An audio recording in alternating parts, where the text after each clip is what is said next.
अपने अनुभूतियों के विश्लेषण को पहचानना। और जैसे जैसे ये सूक्ष्मता लंबे समय तक बनी रहती है, वैसे वैसे हमारे जीवन में आमूलाग्र परिवर्तन आने लग जाता है। और परिवर्तन एक ही है, हम सहजता से वर्तमान में रह सकते हैं।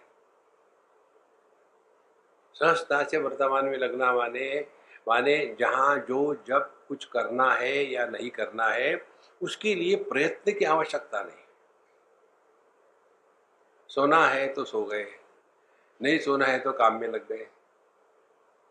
तो नींद आई तो सोने में हिचकिचाहट नहीं, और नींद नहीं आई तो तबला बजाने में हिचकिचाहट नहीं।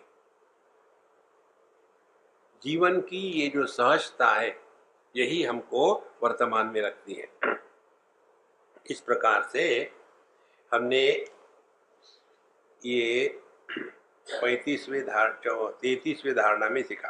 अब आगे कहते हैं, अस्य सर्वस्य विश्वस्य पर्यंतेषु समन्ततः अद्भुत प्रक्रिया तत्वं शैवं ध्यात्वा महोदयः। अब ये जो प्रक्रिया आपको हमने बताई है, इसी प्रक्रिया को चलते चलते अब अगली स्टेप बताते हैं। तो जब हमने वैखरी वाणी का शब्द और उसका अर्थ, इन दोनों का त्याग कर दिया, तो पहले तो हमने उसके अभाव को महत्व दिया है। अब अगली स्टेप में बताते हैं, इस अभाव को जो प्रकाशित कर रहा है, अब उसको महत्व दो।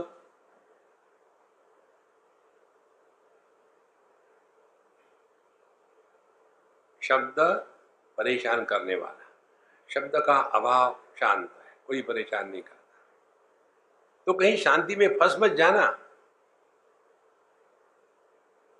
ये तो आदमी शांति में फंस जाता है।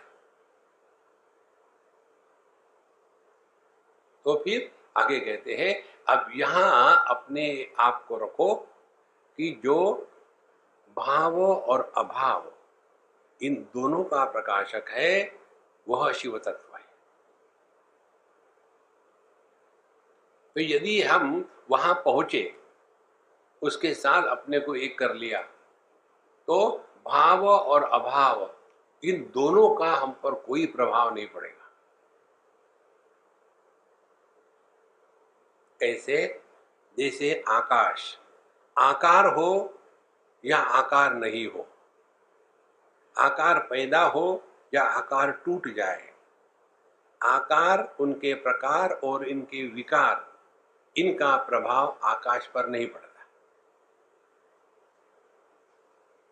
इसी प्रकार से जगत के कोई भी अनुभव अच्छे हो या बुरे हो, मेडिटेशन जमा, मजा आ गया, फिर पता नहीं यार आजकल मेडिटेशन जमता ही नहीं, वो दही है क्या, कभी जमा कभी नहीं जमा। देखो, इसलिए यहां कहते हैं कि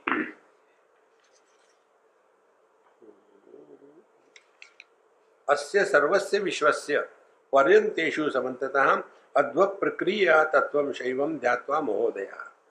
तो यह जो प्रक्रिया बताई है वाच्यवाचक की, इसका अभ्यास करते करते धीरे धीरे हम तत्व पर पहुंच जाते हैं। जब हमने भाव अभाव दोनों का त्याग कर दिया, तो कैसे त्याग हो जाएगा? पहले जागृत अवस्था का त्याग हो गया, स्वप्नावस्था का त्याग हो गया, सुषुप्ति का त्याग हो गया। इन सब का त्याग होने के बाद भी हमारा त्याग नहीं हुआ। तो पहले हमने क्या किया? ये स्वप्न में जागृत की कोई चक्कर नहीं, सुषुप्ति में जागृत स्वप्न का कोई परेशानी नहीं, जागृत में सुषुप्ति की परेशानी नहीं। धीरे धीरे ये समझने के पश्चात अब ये तीनों के प्रति हम संपूर्ण रूप से उदासीन हो गए।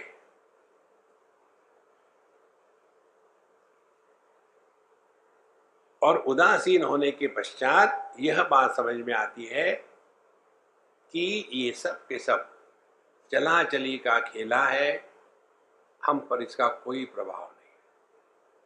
इसको कहते हैं शिव तत्व।